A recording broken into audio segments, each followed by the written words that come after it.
Pokémon XD Gale of Darkness here on this 1984 Panasonic black and white portable TV. It's a 4-way television that's also a radio, you guys. This TV belonged to my dad. May he rest in peace. Unfortunately, we lost him almost a year ago in 2025. And ladies and gentlemen, when I record this, it's Pokémon Day, so happy Pokémon Day if I hopefully can upload on the same day. Please, February 27th. All right, but I will tell you, one of the symptoms of having a TV like this, especially this particular model, is sometimes we're going to be experiencing what you see on screen. We call it crunchy on this channel, but it's just that flickering, that static. The old school CRT kryptonite is essentially having like a very either really like flat colors or largely black, right? And so that in particular was probably a bit of both, but like largely black, right? As the scene.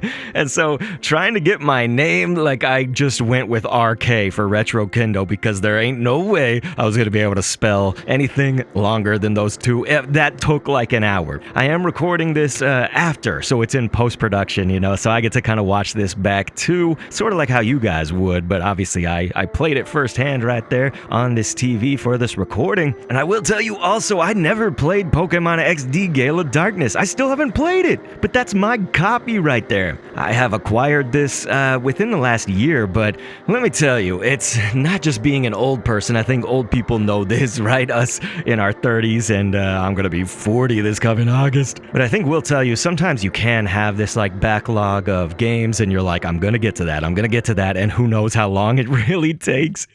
But one of the things about it is just that I've got Pokemon XD Gale of Darkness, I've got Pokemon Colosseum, two games I haven't played, along with actually the Mystery Dungeon. So I've never played any of the Mystery Dungeon games. I think we have to do this like, you know, Pokemon XD Virgin plays for the first time. You know, we have to do something like that. This shouldn't count. This is me playing, you know, like on this TV, but it definitely shouldn't count. I feel like I still don't know certain things. You know, I can get like a baseline, perhaps, summary in my head after having played some of this like at the beginning, but there's definitely going to be some crunch, you know, where I can't really read the dialogue and whatnot. And so if I make a video that's kind of like that, you know, Pokemon XD Virgin playing this game, you know, like if you guys would like to see that, please feel free to let me know. But I would do it real in the respect that it would be full screen, it'd be in color, like it would be like a normal capture method, you know, 1080p or above, etc. Not on a TV screen like this with a phone camera pointed at it. That's what I'm trying to say, right? You guys feel me?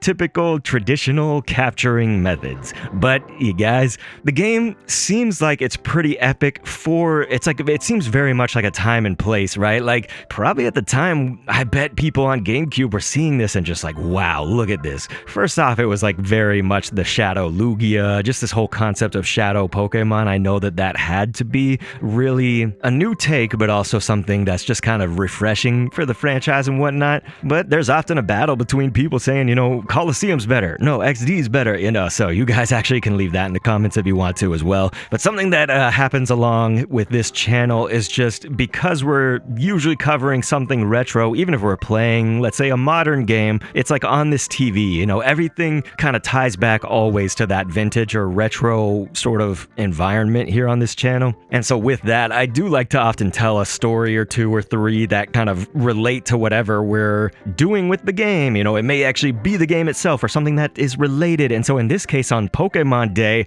Pokemon XD Gale of Darkness, it obviously won't be like a quote-unquote childhood story. I would have been in high school actually when this game came out. Geez, tell me I wasn't in college. See, the Wii came out when I was in college, so like there would be a little bit of GameCube crossover. But high school was a weird time. It was actually a time that like I had trouble in freshman year sort of adjusting to things. It was mainly about like quizzes and tests and things, but just doing the homework. I don't know, like I did kind of struggle in my first year of high school with the work, but the entire 4 years of high school I struggled with like being this complete outcast, right? Like so I was just literally a non-person to everybody. Like I did not fit in, man. I even started skateboarding and stuff like in 8th grade. And so then when I got into high school, like there were skaters and stuff, but I wasn't even fitting in with them. Like, I think the ones who ever got the closest to accepting me were goths, you know what I mean? But I wasn't like a goth, you know. I think just it was like a natural gravitation, right? Because goths are often, they were overlooked back then, you know. Nowadays I feel like it's kind of cool to be a goth or something, but like back then they didn't want to be cool. Like they were actually nobodies too, you know. So it's like I probably fit in really well with them.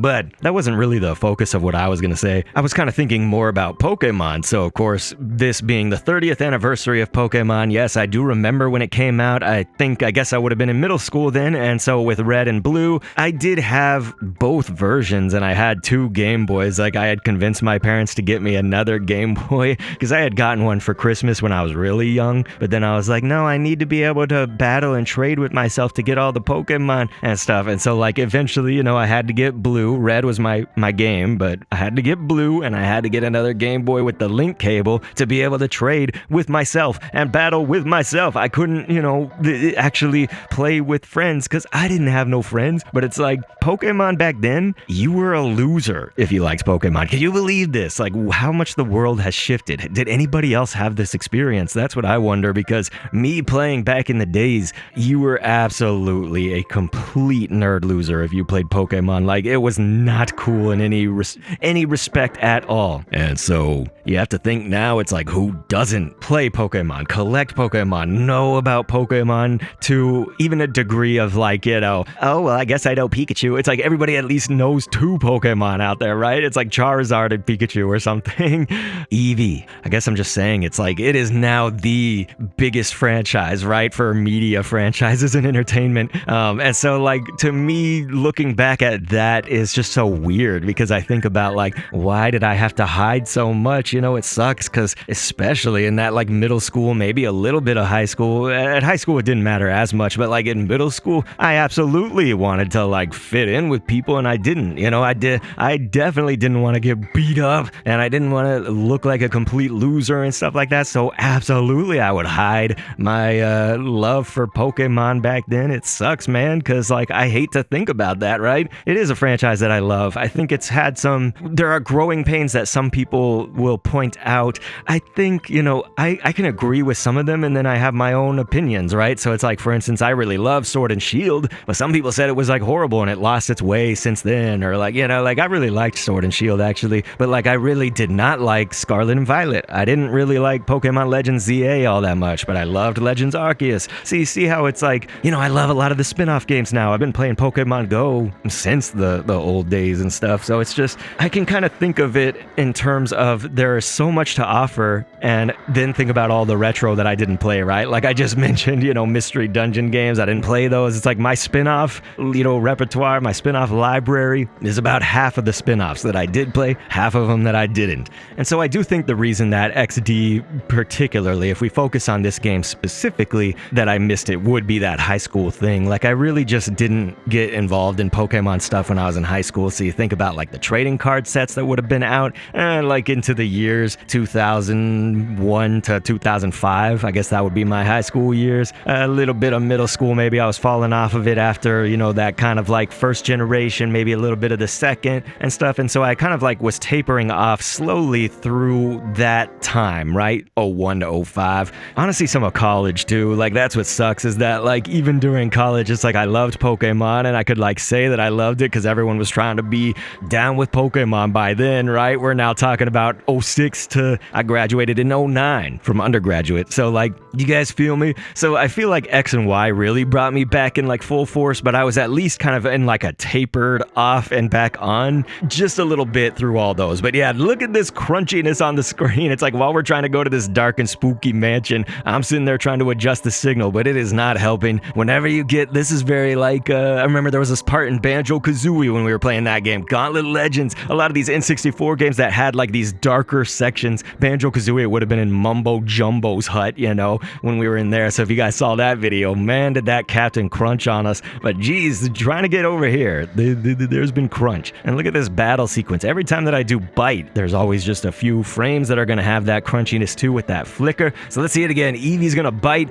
boom, like that. And then we got that flickering, crazy, the static and flicker. But yeah, so I think Gale XD probably is like such a iconic thing. Like I feel like I have to play it even if it's not a video series on the channel or something. But again, if you guys want to see that journey, you know, I'd be happy to like live stream it or something and then just kind of cut that up into the episodes. Like I think that would be cool because it would definitely be from a perspective of someone who has never played them. And to this moment, I guess it's just that I've only played it on this TV and it's like I can't read that, you know. We could read like 3 words when it looks like this, but I'm not getting the plot from that, so it's still like I haven't played this game pretty much. But yeah, that is, I should say we've been kind of rotating things that appear on screen. What's really cool is this thank you letter that's on screen right there is actually from the Pokemon company themselves. They wrote that to me. I have done campaigns. It's via my other channel, so I have another channel called Dr. Kendo Commentaries, and I even had a Pokemon Go channel. It was probably more so through that, and that one's just Dr. Kendo on YouTube here. And so doing kind of multiple campaigns with Pokemon, they actually did send a little holiday card to me one time, so that was really nice. We can kind of see the inside of that if you guys want to in a little while. But yeah, it said thank you, and they wrote, you know, specifically to Dr. Kendo, so it's kind of nice because someone could be like, no, you bought that or something, but no, like you'll see that they sent it to me. It's really sweet. And of course, you've been seeing throughout this the box for Pokemon XD Gale of Darkness. Mine is actually the not for resale version. I didn't intend for that. It's just happened to be how I acquired it. I believe that was specifically that way because it was through the bundle GameCube, like the console bundle. And so I think that console essentially, it was almost like a sticker. You know, it kind of had like, imagine a sticker of the Shadow Lugia being on the GameCube, like the circle at the top, right? Where the disc usually goes in and stuff, and where you could see that. So yeah, that's interesting to me. You know, I've got a not for resale version here. It's worth a little bit more if you're like caring about the value of these things. I don't typically care for it in terms of like reselling things. I think of it as a collector. You know, sometimes I do like to know like what's the value of this thing that I have. You know, it's just kind of fun information. So yeah, pretty cool. This is like about like $200. I don't have the poster, so unfortunately I don't have the original poster, and obviously this not for resale version I don't have the console, and I actually don't have GameCube anymore. I just play on the Wii, and so through that use the GameCube functionality. And so I've even got a story for this Jovi. So the person's name being Jovi, that's not Jovi, I'm guessing, right? But on the Dr. Kendo Commentaries YouTube channel, I was a Sonic Rumble partner, and one of the greatest people had a username of Jovi. Jovi runs the partner program. I would love to shout this person out. I mean, there's probably really no way that you guys are ever going to meet this person, but I'm just kind of giving that shout out, and that joy is that through all the companies I've gotten a chance to work with and, you know, the cool opportunities I had in content creation and stuff, this was only a year ago that I was in the Sonic Rumble partner program and whatnot as the game was launching and like before launch and stuff. And Jovi was absolutely the best person to work with. You know, even though I'm saying I work with the Pokemon company, I worked with all these types of people and stuff, and it's like, man, shout out to Jovi. Seriously, best person. So you guys got to give Sonic Rumble a little bit of love just because they got somebody so epic behind that, behind the community management standards, at least for the game. And so, you know, to bring it all back to Pokemon, you know, there are so many things we could talk about, right? And one of my favorite things, if not the favorite thing, you know, it's like there's at least 2 on the tip of my tongue that I say with this Retro Kendo channel, and why I started it a little over 90 days ago. At the time of this recording, it was just, of course, it was like playing these kind of nostalgic things for me, you know, and thinking about the past of the gaming industry as a whole, but also the things that I was so involved in, thinking about like the 80s and 90s specifically, but even some of those 2000s and whatnot, and then the connection to my dad, right, with this TV after he died and stuff. But I can tell you guys, my favorite thing is hearing from you, your comments. So please, like, tell me anything that Pokemon means to you, and here we can get a look at TPCI signing that card for me. You know, it says, "Happy Holidays, Dr. Kendo. Thanks for all you do with Pokemon, and here's to 2023. So you can obviously see that was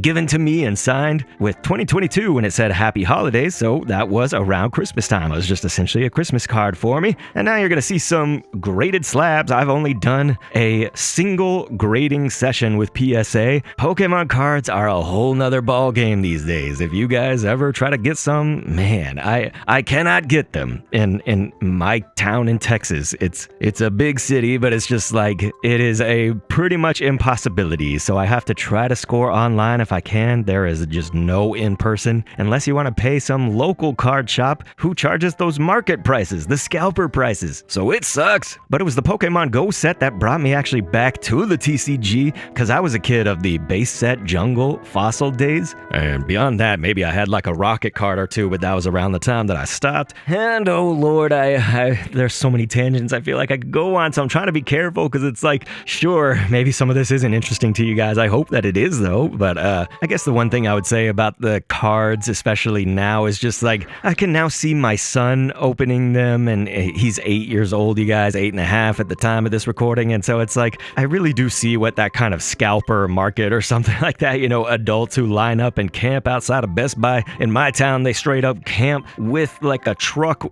hooked up with a projector and like watch movies at like midnight for a Best Buy that's going to open at 10 a.m. You know, that's almost like 12 hours that you're waiting for, you know, a 1 per person or 2 per person per SKU or something like that. It's like, dude, come on, man. Like, it just sucks. I think that there needs to be like an online pipeline that can somehow satisfy that supply and demand tug of war or whatever that seems to obviously skew towards the demand. But yeah, I just thought maybe I should. Actually, when, you know, after my dad died, there was a little bit of money left over. It's not like I'm not talking about riches, right? Like, but there was a little bit of money that he left in some of his things. And so that's, of course, what me and my sister split. And that's how I got this TV, like I mentioned. But with some of that money, I took essentially it's the 20 card minimum is what the deal that I took for PSA at the time. This would have been over the summer of 2025, and so you're getting to see some of my Gem Mint grade 10s, and so now you're seeing my Candela one right there. And also this Tiger Electronics Pokédex. I remember this thing from the old days. Unfortunately, mine is like no longer working. Maybe I just need to clean up something in there in the battery terminal. I don't know, but that was a cool little Tiger Electronics thing too, man. I got so many Pokemon things from the old days that I like to remember. But like I say, I do kind of wish that when I think about the time and place of Pokemon XD Gale of Darkness, it's like I do kind of wish I played it back then, but obviously can't go change the past and stuff. But I can try to play it now with that lens, thinking about these just times of the GameCube and everything. But yeah, it's like the reason I kind of wish I was playing it back then is just to experience a game like this with these kind of graphics and this like style. It just seems like nothing else that we have seen / saw with Pokemon, you know? It's like, of course they got Shadow Pokemon and like Pokemon Go, but like, look at this character, you know? There's nothing like this character. And so I do think, you know, hopefully I showed it at some point, but if I didn't, I'll kind of edit in the instruction booklet. We've got all of that. Mine's in like super good condition and stuff. The case just in like kind of good condition. It's like decently good. But yeah, the instruction booklet also gives a little bit of the background and stuff like that. So, you know, I've gathered what I can about this game so far, but still pretty much a virgin to it. So you guys, please, as we're seeing this, prepare to click an end screen on screen that'll be there. That'll take you to another video. Let me know what you want to see next played on this old 1984 portable black and white TV. And thanks for viewing.